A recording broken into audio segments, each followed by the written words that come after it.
Buenos días, iglesia. No sé si podemos prender una de las luces del salón. Esa ya está bien, gracias. Pues estamos contentos que hoy vamos a poder terminar nuestra serie Es Tiempo. Y ha sido una serie muy interesante donde hemos podido comprender de qué trataba la carta o el libro de Ageo. Han sido 2 capítulos muy interesantes y hoy vamos a estar viendo los últimos 3 versículos de estos 2 capítulos. Y felicidades, porque la mayoría de la iglesia habrá completado un libro de todos los que tenemos en la Biblia, ¿no? Algunos tenemos los retos de poder leer la Biblia en un año. Ya has completado un libro, ya tienes uno menos por el cual leer, si acaso ese es uno de tus retos para este año. Pero hoy vamos a estar viendo un tema interesante en estos últimos 3 versículos que hemos llamado Dios gana. Y definitivamente va a confrontar y llamar nuestra atención a nuestra vida, lo que estamos haciendo y lo que queremos seguir haciendo como cristianos. Ahora, quiero darte un resumen corto de esta carta porque veo también caras nuevas y seguramente no estás familiarizado con la serie que hemos estado llevando, pero tienes que saber que puedes ir al canal de YouTube de Bethel Vic y poder ver toda la serie completamente y poder familiarizarte con lo que estamos hablando. Pero bueno, un resumen corto de la carta. Habíamos visto que el pueblo era un pueblo que no veía el momento de poder reconstruir el templo. Recordemos que el templo, el primer templo construido por Salomón, había sido destruido y que Dios había mandado a reconstruir otra vez el templo. Si leemos en el capítulo 1, versículo 2, dice así: esto es lo que dice el Señor de los ejércitos celestiales. El pueblo alega: todavía no ha llegado el momento para reconstruir la casa del Señor. Lo tienen en las pantallas para que lo puedan leer conmigo. Todavía no ha llegado el momento para reconstruir la casa del Señor. Fue nuestra primera prédica y hemos visto cómo las personas habían dejado pasar el tiempo para concentrarse en los asuntos de Dios por querer trabajar en su vida, en sus asuntos, en su construcción como familia y como sociedad y economía. Y Dios ya había estado o estaba en ese momento cansado de esperar al pueblo.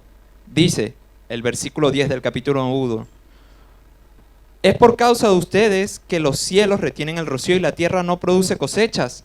Yo mandé la sequía sobre sus campos y colinas, una sequía que destruirá el grano, el vino nuevo, el aceite de oliva y las demás cosechas.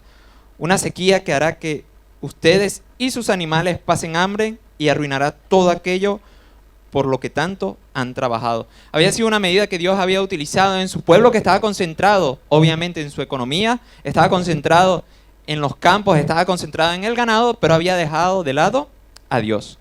Tal vez hacían algunos sacrificios, algunas ofrendas, pero lo básico, lo esencial para Dios. Pero ciertamente su corazón tenía alejado del primer puesto a Dios, y Dios quería llamar la atención del pueblo. Entonces, ¿qué anuncia? Que por causa de este alejamiento del pueblo, Dios había retenido el rocío de la tierra, había retenido la lluvia, las cosechas no producían lo que producía antes. ¿Por qué? Porque el pueblo se había alejado. La prioridad de servir a Dios no estaba dentro de ellos. Ahora, habíamos visto después en otra prédica que el pueblo, después de recibir estos mensajes de Ageo, había comprendido y llegaba a obedecer a Dios. Dice el versículo 12 del capítulo 1. Entonces Zorobabel, hijo de Salatiel, y Jesúa, hijo de Josadac, el sumo sacerdote, es decir, el gobernante y el sumo sacerdote, y todo el remanente del pueblo de Dios comenzaron a obedecer el mensaje del Señor su Dios. Cuando oyeron las palabras del profeta Ageo, a quien el Señor su Dios había enviado, el pueblo temió al Señor. Y vemos como en esta parte el pueblo comienza a obedecer. Escucharon el mensaje y no cerraron su corazón a él.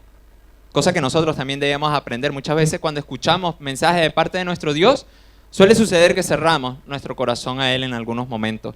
Suele suceder que, bueno, esta parte de lo que Dios dice, tal vez ahorita me cuesta seguirla.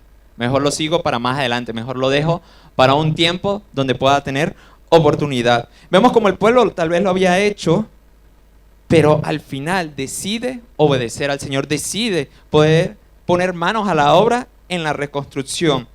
Y Dios anima al pueblo a que sigan adelante. Si tú lees en el capítulo 2, versículos 4 y 5, dice así: sin embargo, ahora el Señor dice: Zorobabel, sé fuerte.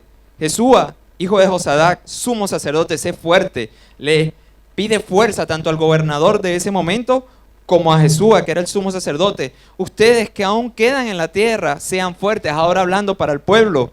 Así que ahora manos a la obra, porque yo estoy con ustedes, dice el Señor de los ejércitos celestiales. Mi espíritu permanece entre ustedes, así como lo prometí cuando salieron de Egipto. Por lo tanto, no teman. Es decir, en este otro mensaje que da a través de su profeta Ageo, Dios anima al pueblo, anima a seguir adelante. ¿Y por qué Dios tiene que animarlo? Lo habíamos visto en las prédicas anteriores. Es porque a veces, aunque entendemos el mensaje, aunque comenzamos a hacer cosas, nos desanimamos. O tal vez el contexto que te rodea, tu trabajo, tu familia, las situaciones difíciles que cada uno de ustedes y yo estamos pasando, nos desanima. Y decimos, ostras, aunque quiero seguir adelante, voy a tomarme tal vez un tiempo. O no voy a hacerlo con la misma fuerza que tenía antes. O no voy a comprometerme como lo había decidido anteriormente. Y es por eso que Dios se ve en la necesidad de animar a su pueblo. Porque como seres humanos podemos caer muy fácilmente en el desánimo. Y es lo que habíamos escuchado en prédicas anteriores. Dios quiere que su pueblo siga animado para terminar la construcción del templo. Y por último, vimos que Dios bendecirá a su pueblo. Versículo 18 del capítulo 2 dice: consideran este día, el 18 de diciembre, cuando los cimientos del templo del Señor fueron establecidos. Considérelo bien. Ahora les doy una promesa. Cuando la semilla aún esté en el granero, todavía no han cosechado su grado. Ni las vides, ni las higueras, ni los granados, ni los olivos han dado su fruto. Sin embargo, de hoy en adelante yo los bendeciré. Y dice Dios, si estás concentrado en la obra, le dice al pueblo, si estás concentrado en la reconstrucción del templo, yo te bendeciré. Aunque estemos en diciembre y no sea tiempo de cosecha, como vimos en la prédica pasada, yo te bendeciré. No tienes por qué preocuparte, no tienes que pensar en el invierno, no tienes que pensar en qué comer, porque si estás concentrado en mi obra, yo te bendeciré. Es un mensaje que da Dios a su pueblo en ese momento, y tal vez recordamos como cristianos cuando Jesús dijo, somos más importantes que los pájaros del cielo, a los cuales Dios alimenta. No tienes que preocuparte por qué comerás hoy, qué comerás mañana o qué vestirás, porque Dios tendrá cuidado de estas necesidades básicas en tu vida. Es lo que Dios está diciendo y es lo que nosotros debemos recordar. Y ojo ahí, tal vez no sea lo que tú esperas, ¿no? Que a veces queremos un banquete excepcional todos los días o queremos las mejores ropas de marca.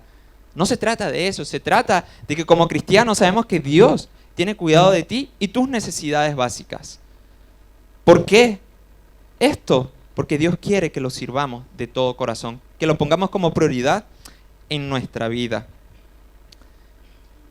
Ahora, debemos decir una cosa importante, y es que la reconstrucción del templo fue terminada en el 515 a.C. El pueblo pudo terminar la reconstrucción del templo, pudo poner como prioridad este mandato del Señor. Y hemos visto en las últimas prédicas imágenes de cómo había quedado ese templo, de cómo el pueblo se había esforzado por terminar la obra del Señor, porque al final era la casa donde Dios iba también a morar. Y el pueblo había entendido que era importante poner como prioridad a Dios. Ahora, ¿cuál es lo que nos toca hoy a nosotros como cristianos? Fíjense, y es el versículo 20-23 que vamos a estar enfocados hoy en el capítulo 2, los últimos versículos del libro de Ageo. Dice así: en ese mismo día, el 18 de diciembre, el Señor envió este segundo mensaje a Ageo. Dile a Zorobabel, gobernador de Judá, que yo estoy a punto de hacer temblar los cielos y la tierra. Derrocaré los tronos reales y destruiré el poder de los reinos de las naciones. Volcaré sus carros de guerra. Los caballos caerán y los jinetes se matarán unos a otros. Pero cuando esto suceda, dice el Señor de los ejércitos celestiales, te honraré, Zorobabel, hijo de Salatiel, mi siervo. Te haré como el anillo con mi sello oficial, dice el Señor, porque te he escogido. Yo, el Señor de los ejércitos celestiales, he hablado. Y si tú lees como yo he leído aquí, con un poquito ahí de pasión, estos 3 versículos, podemos imaginar como una historia o como una película de Hollywood lo que está pasando aquí. ¡Wow! ¿Cómo cambiamos el mensaje de la reconstrucción del templo? Si quieres, deja el mensaje, no lo quites, deja este último versículo para que podamos verlo todavía. Hemos pasado del mensaje de la reconstrucción del templo a un mensaje totalmente diferente. ¿Cómo de la reconstrucción del templo ahora pasamos a un Dios que está declarando que va a temblar los cielos y la tierra, que va a derrocar los tronos reales, que va a destruir el poder de los reinos de las naciones? Parece una película de Hollywood si lo vemos de esta manera, parece el apocalipsis a punto de suceder. Imagínense en ese momento el pueblo recibiendo este mensaje. ¡Wow! ¿Qué va a pasar? Acabamos de terminar el templo y ya todo se va a ir. Ya todo va a ser destruido por otro tiempo. Es un mensaje que llama a la reflexión y que los judíos y el pueblo de Israel entendieron que este es un texto que está hablando sobre el tiempo mesiánico. Y es lo que conocemos hoy en día como un texto mesiánico. ¿Por qué pensamos o por qué se afirma que es un texto mesiánico? Porque en ese tiempo ni los años subsiguientes pasó lo que aquí decía el Señor. Y decimos, wow, ¿qué está pasando? Si Dios lo ha declarado que va a hacer temblar los cielos y la tierra, que derrocará estos tronos, destruirá el poder de las naciones, ¿por qué no pasó en ese momento? Pues los judíos, a través de diferentes textos, no solo este que se encuentra en Ageo, sino en Isaías, los Salmos, pues entendieron la idea de un Mesías, la idea de un Salvador que iba a liberar al pueblo, que lo iba a liberar de las naciones enemigas y que iba a rescatarlos para estar en comunión profunda con Dios. ¿Cuáles son algunos textos que tal vez nos llaman la atención de esto? Fíjense, cuando dice aquí a Zorobabel, mi siervo, es algo que para el pueblo de Israel ya ponía en atención de que era un texto mesiánico. ¿Por qué? Fíjense en Isaías 42, versículo 1. Miren a mi siervo, al que yo fortalezco. Él es mi elegido, quien me complace. He puesto mi espíritu sobre él. Era la justicia a las naciones. Y después en Isaías capítulo 52, versículo 13 y 15, dice en otra vez, miren, mi siervo prosperará, será muy exaltado. Pero muchos quedaron asombrados cuando le vieron. Tenía el rostro tan desfigurado que apenas parecía un ser humano. Y por su aspecto no se veía como un hombre. Y él alarmará a muchas naciones. Los reyes quedarán mudos ante él. Verán lo que no se les había contado. Entenderán lo que no habían oído hablar. Dos versículos que nos siguen hablando de mi siervo. Y es por eso que el pueblo de Israel entendía estos versículos como parte de lo que el Mesías venía a hacer a su pueblo. Y ahora nosotros como cristianos, que tenemos todo el compendio de la Biblia, entendemos que se cumple la profecía en Jesús. Él es el siervo amado que Dios exaltó, que primero partió de su lado para poder rescatarnos a nosotros, a la humanidad, y poder abrirnos las puertas a una relación completa en Él. Y como tercer punto de estos versículos, Dios cumple su promesa también con Zorobabel. Esto cuando dice será anillo del sello oficial, es lo que entendemos que Zorobabel fue puesto como parte de la genealogía de Cristo.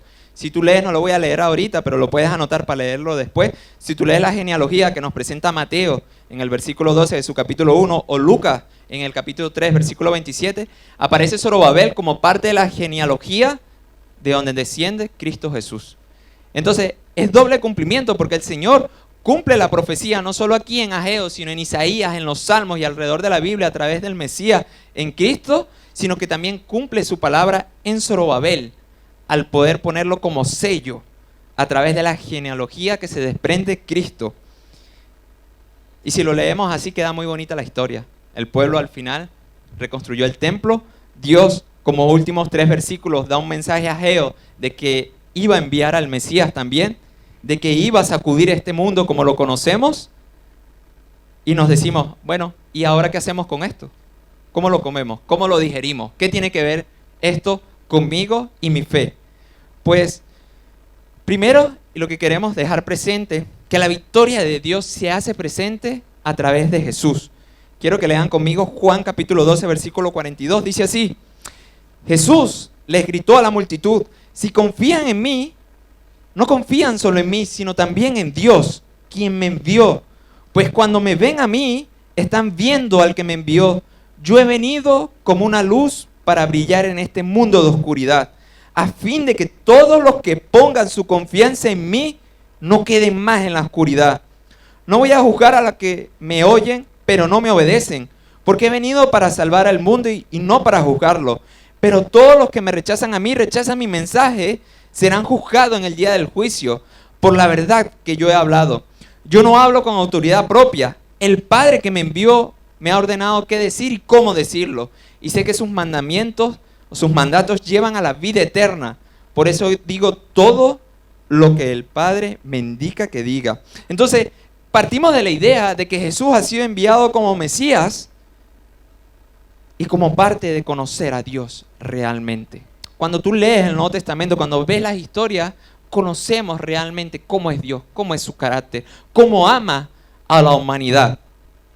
No sé si alguno de ustedes ha tenido la oportunidad de ver una serie cristiana que ha estado en boca de muchos cristianos, de muchos jóvenes, que se llama The Chosen. No sé si alguno de ustedes ha tenido la oportunidad. Es muy buena. Es muy buena porque trata de hacerlo fielmente, ¿no? Tal vez algunas cosas están fuera de lo que conocemos de la Biblia, pero trata de guiar a las personas de cómo Jesús pasó su ministerio, de cómo realmente pasaron las cosas. Y es como entendemos que Jesús vino a rescatar a la humanidad, vino a dar un mensaje confrontador para los judíos en ese momento, para los israelitas que pensaban que Dios se adoraba solamente como había descrito en ese momento, tenían de las escrituras, y negaban la aparición de un Mesías como ellos querían esperarlo. ¿Por qué? Porque muchas veces nosotros como seres humanos tenemos una idea de lo que esperamos de Dios. Tenemos una idea de lo que queremos que sea Dios. Queremos en muchas maneras obligar a que Dios me bendiga de ciertas formas, a que Dios me abra las puertas de cierta forma. Y si eso no sucede, no es el Mesías que yo conozco. No son las palabras de Dios que están ahí escritas. Me han dicho que Dios me va a bendecir porque no ha pasado de la manera que yo quiero. Y desconocemos el mensaje. Rechazamos lo que Dios quiere hacer en nuestra vida. Pero como estaba diciendo anteriormente, esta serie muestra lo que tú lees en tu Biblia de una manera personal, de una manera humana, cómo pasaron los sucesos que describe el Nuevo Testamento. Y te invito a verla, si acaso no lo has hecho, porque nos abre también la mente de cómo verlo realmente en persona. Ahora, Jesús aquí había declarado: yo he venido como una luz para brillar en un mundo de oscuridad, a fin de los que pongan su confianza en mí no queden más en la oscuridad. Parte del trabajo del Mesías, de la victoria de Dios, es que Jesús ha venido a brillar en un mundo que rechaza conocer a Dios, que rechaza abrir su corazón a Dios. Y los que han abierto parte de su corazón a Dios, rechazan en cómo el mensaje del Mesías debe impactar tu vida. Y a veces nos hemos encontrado, o yo me he encontrado en esa situación. Creo en Dios, creo en Jesús, pero a veces es difícil cumplir lo que dice Jesús. Esto de perdonar a tu enemigo, está difícil la cosa. Esto de perdonar a quien te hace daño, ostras, ya ahí estamos hablando de mi ego. Cómo yo debo perdonar a quien me ha hecho daño. Cómo yo debo amar a mi enemigo. Ahí se pone difícil la situación. Y a veces mucha gente dice de estos versículos o de esto que dice Jesús, yo paso. El Señor sabe que soy débil en perdonar. ¿Y qué hacen? ¿O qué hemos hecho? ¿O qué he hecho yo? Digo, Señor, tú sabes que yo soy débil con esto, perdóname, la próxima lo intentaré. Y me pongo la excusa y no salgo a veces de ese pecado. O no me aferro a las palabras de Jesús como mi Salvador, como el Mesías que me permite superar las pruebas que me ponen adelante. Entonces el primer punto, Jesús ha sido enviado como tu Mesías para sacarte de la oscuridad, para poder trasladarte a la luz eterna.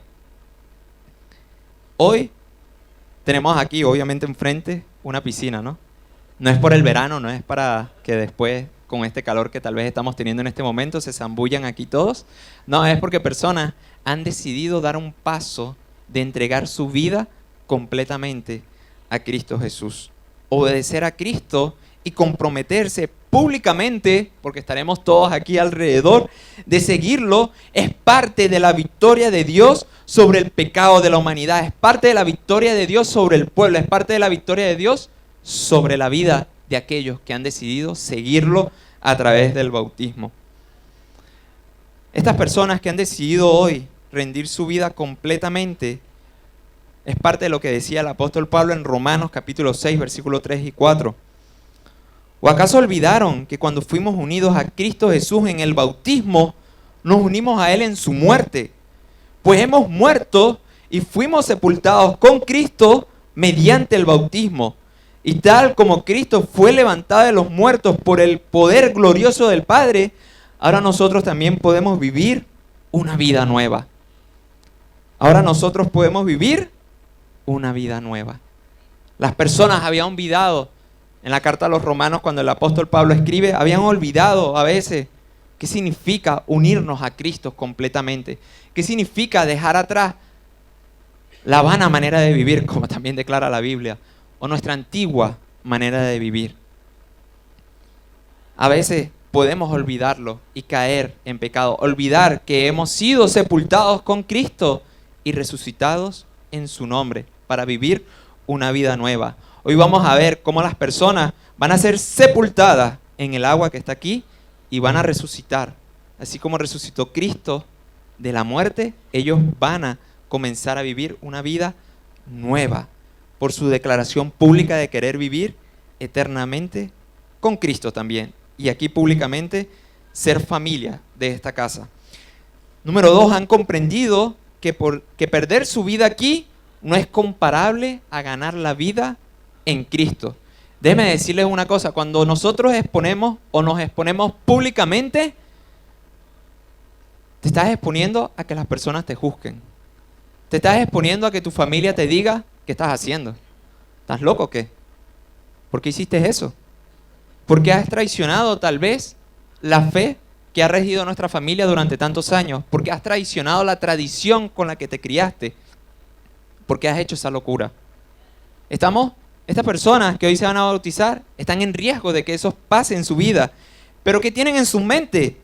Quiero que leas conmigo Mateo 16, 24 y 25. Luego Jesús dijo a sus discípulos, si alguno de ustedes quiere ser mi seguidor, tiene que abandonar su manera egoísta de vivir, tomar su cruz y seguirme. Si tratas de aferrarte a la vida, la perderás. Pero si entregas tu vida por mi causa, la salvarás. Es decir, no importa que perdamos padre o madre, también dice la palabra, hermanos o hermanas, con tal de ganar a Cristo Jesús, de ganar la eternidad con Él. Hoy yo tengo el gozo también de que mi mamá se va a bautizar. Y me llena de alegría porque yo hace 8 o 9 años cuando llegué a la fe en Cristo, pues mi familia no lo tomó bien, mi mamá no lo tomó bien, mi papá tampoco. Rechazaron mi decisión porque claro, no entendían lo que yo había hecho, no entendían la Biblia, no la habían leído como la están leyendo ahora, no habían entendido el mensaje de Cristo y su primera reacción fue de rechazo. Traicionas la tradición por la cual hemos vivido toda nuestra vida, por la cual nuestros padres han vivido y por la cual nosotros te hemos criado. ¿La traicionas por qué? Por estas locuras de una iglesia que te ha dicho cosas. Y para mí es un gozo que mi mamá pues haya comprendido el mensaje a través de ella misma, a través de leer, a través de escuchar, a través de abrir su corazón a la Escritura y poder dar el paso de entregar su vida completamente y sepultar su viejo yo en estas aguas. No significa, ¿verdad?, que mi mamá ahora cuando salga de ahí, ya yo voy a estar ahí, bueno mamá, ya tú eres nueva cristiana, ya no puedes hacer lo que hacías antes y voy a estar ahí a pie del cañón para juzgarla cada rato. Para nada. Yo sé que ella comienza un proceso en la cual va a haber una transformación en su vida, en la cual poco a poco va a ir dejando maneras, pecados, cosas que han estado atacando y viviendo durante toda su vida y que ahora va a vivir una vida también en Cristo Jesús y que como iglesia vamos a ayudar a que también eso pueda hacerse palpable, visible en su vida. Pero para mí es un gozo porque mi mamá ha comprendido que no hay nada comparable con tal de ganar a Cristo Jesús. Y que ahora puede entender que cuando ellos peleaban conmigo en mi casa por haber abandonado la fe que yo tenía anteriormente, para mí no importaba, porque para mí lo más importante era ganar a Cristo. Si tenían que echarme de mi casa, que me echen. Si tenían que hacer cualquier cosa o quitarme el habla, que me la quiten. Para mí lo importante era ganar a Cristo. Y doy gracias a Dios que no solo mi mamá, sino 2 de mis 3 hermanas también ahora son cristianas. Solo nos falta una y mi papá. Pero vamos ahí, orando. Poco a poco. Han sido 8 años, casi 9, y ya mi mamá va a dar la decisión. Una persona que yo pensaba que nunca lo haría. Y eso nos enseña a que no hay nadie que pueda cerrar su corazón a Cristo. Aunque tú lo veas ahí duro, aunque tú lo veas, no, imposible que pueda dar su vida a Cristo, ese también. Dios puede hacer. ¿Qué tenemos que hacer nosotros? Pues seguir predicando y dar ejemplo con nuestra vida.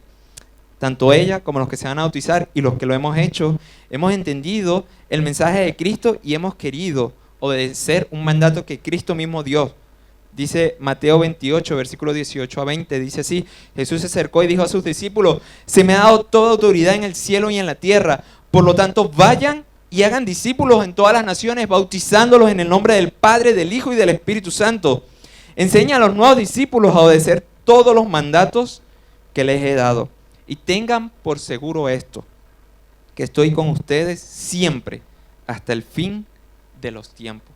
Es un mandato para el cristiano poder hacer discípulos y bautizarlos en el nombre del Padre, del Hijo y del Espíritu Santo. Por lo cual también es una obligación para el que quiera seguir a Cristo obedecer el mandato. ¿Que es difícil? Obviamente. No es fácil tomar una decisión pública. ¿Por qué? Porque te expones a tu familia que no es creyente, te expones a una sociedad que se ha olvidado de Dios o que quiere olvidarse, y te expones a burla, a rechazo, a que te separen, a que te digan, ya no quiero seguir contigo. Te expones, pero la ganancia de vivir eternamente con Cristo, de estar eternamente en su iglesia también, es mayor. Podremos perder amistades, podremos perder familia, pero ganar a Cristo no tiene comparación. Es por eso que el apóstol Pablo escribe, no puse este versículo, pero lo tengo aquí, Gálatas 2:20. Mi antiguo yo ha sido crucificado con Cristo. Ya no vivo yo, sino que Cristo vive en mí. Así que vivo en este cuerpo terrenal confiando en el Hijo de Dios, quien me amó y se entregó a sí mismo por mí. Yo no tomo la gracia de Dios como algo sin sentido, pues si cumplir la ley pudiera hacernos justo ante Dios, entonces no habría sido necesario que Cristo muriera. Y me encantan las palabras de Pablo. Pablo no vio personalmente a Cristo en todo su ministerio, lo vio ya después resucitado, pero no vio la crucifixión de Cristo, o no sabemos, por lo menos no tenemos registro de que Pablo estuviese ahí cuando Cristo fue crucificado, así como ni tú ni yo estuvimos ahí personalmente viendo a Cristo crucificado, pero aún así escribe, así que vivo en este cuerpo terrenal confiando en el Hijo de Dios, quien me amó y se entregó a sí mismo por mí. Es decir, Pablo transforma la historia de la redención en algo personal. Y es ahí que nosotros también debemos hacerlo. No fue que Cristo, está muy bonito decir, Cristo se sacrificó por la humanidad. Decirlo generalizado suena muy bonito. Pero transforma nuestro corazón cuando hacemos como hace el apóstol Pablo. Me amó y se entregó a sí mismo por mí. Personalmente por mí. Cristo te conoce personalmente. Dios conoce, decía Dulce, porque también aparece en la Biblia, hasta el último cabello que tienes. Los que tenemos todavía, ¿no? Algunos. Pero bueno, los de la barba también los conoce. Conoce hasta el último cabello que está en ti.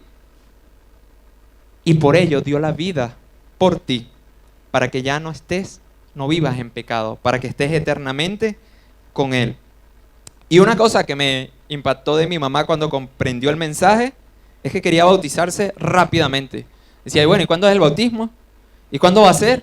Nos tenía a Pablo y a mí. ¿Y cuándo va a ser? Estamos lentos con el bautismo. Y tuvo Pablo ahí que ponerme, bueno, vamos a hacerlo tal fecha. No importa que haya boda el día anterior, que estemos cansados, ahí bautizamos. Y me recuerda a una historia interesante que está en Hechos capítulo 8, 35 y 38. Dice así, entonces Felipe, comenzando con este pasaje de la Escritura, le anunció el Evangelio de Jesús. Yendo por el camino, llegaron a un lugar donde había agua. Y el eunuco dijo, ahí hay agua. ¿Qué impide que yo sea bautizado? Y Felipe le dijo, si usted cree con todo su corazón, puede. Creo que Jesucristo es el Hijo de Dios, respondió el eunuco. Y mandó parar el carruaje, ambos descendieron al agua y Felipe le bautizó. Es una de las historias que encontramos en Hechos capítulo 8, cuando el Espíritu Santo envía a Felipe a predicar a este eunuco, a esta persona importante que estaba leyendo un rollo de Isaías.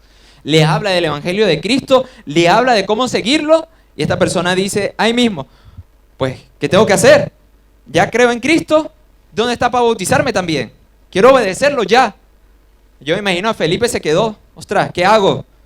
Bueno, allá hay agua, vamos a darle. Y se bajaron y lo bautizó ahí mismo. Eso me recuerda a mi mamá insistiendo por el bautismo, y debe ser parte también del corazón cuando la persona cree en el mensaje, quiere entregar su vida completamente y quiere ser seguidor públicamente de Cristo, decir, no hay nada que me lo impida. ¿Dónde hay agua? Hay que llenar la piscina. Escribimos al Santi que nos ayuda a llenarla temprano, pero ahí va a estar la piscina, como lo ha hecho. ¿Qué tengo que hacer? Es lo que han hecho estas personas, es lo que has hecho tú y yo, los que nos hemos bautizado, y es lo que quiero invitar también a los que todavía no han dado ese paso de fe. ¿Serás juzgado? Seguramente. Deja que ponga la foto en el grupo de la familia, que mi mamá va a ser juzgada hoy. A decir, ¿te volviste loca? Ya seguiste al loco de tu hijo. Siguió lo que dice la escritura, no lo que dice el loco de su hijo. Va a ser juzgada, seguramente, como tú y yo fuimos juzgados. Pero eso no debe detener el paso de seguir a Cristo con todo nuestro corazón. Hay una cita de Charles Spurgeon que dice así, la tengo aquí en la pantalla: el bautismo en sí mismo es simple y obediente. Es un cumplimiento de un mandato del Señor que es fácil de comprender y fácil de obedecer. Pero su significado es profundo. Representa la muerte al pecado y la resurrección a una vida nueva en Cristo. Es el testimonio externo de un cambio interno. El creyente se sumerge en el agua, simbolizando la sepultura de su antigua vida, y luego emerge, simbolizando su nueva vida en Cristo. Es un sermón que dio Charles Spurgeon sobre el bautismo. Y ciertamente vemos, que tiene difícil sumergirse ahí y bautizarse. No tendrá mucho de difícil, pero internamente sí requiere un reto. Requiere el reto de hacer un compromiso público, no solo con la iglesia ahorita, sino con todos los que te van a ver en internet seguramente si lo publicamos, sino con tu familia y contigo mismo y con Dios. De dejar tu vida de pecado atrás y de ahora caminar con Cristo con todo tu corazón. Por eso estamos hoy muy contentos de este día de bautismo. Y queremos que más personas lleguen, creen en Cristo y decidan bautizarse. Es tiempo, dice nuestra serie, y me parece maravilloso que podamos terminar la serie con un día de bautismo, porque es tiempo de que el ser humano se reconcilie con Dios, de que entregue completamente su vida a Dios, como íbamos a ver, estas personas lo van a hacer, y que es tiempo de que tú, que ya crees en Cristo Jesús, pongas todo tu corazón para seguir sirviéndole. Recordemos que los judíos, que los israelitas estaban siguiendo a Dios, pero como habíamos leído en los otros capítulos de la serie, lo habían dejado de prioridad. Habían querido concentrarse en sus cultivos, en sus cosechas, en su vida, y de segundo lugar, Dios. Si está pasando eso en tu vida, como lo hemos dicho en las anteriores series, queremos que cambie eso en tu corazón. Que pongas a Cristo Jesús de primer lugar en tu vida, y en consecuencia, que eso pueda dar testimonio para predicar a otras personas, para presentarte retos interesantes como confiar en Dios pese a las dificultades, confiar en Cristo pese a los problemas que tengamos, y saber que Jesús está con nosotros, ahora y eternamente. Amén. Señor, bendiga su palabra. Vamos a ponernos de pie, vamos a hacer una oración.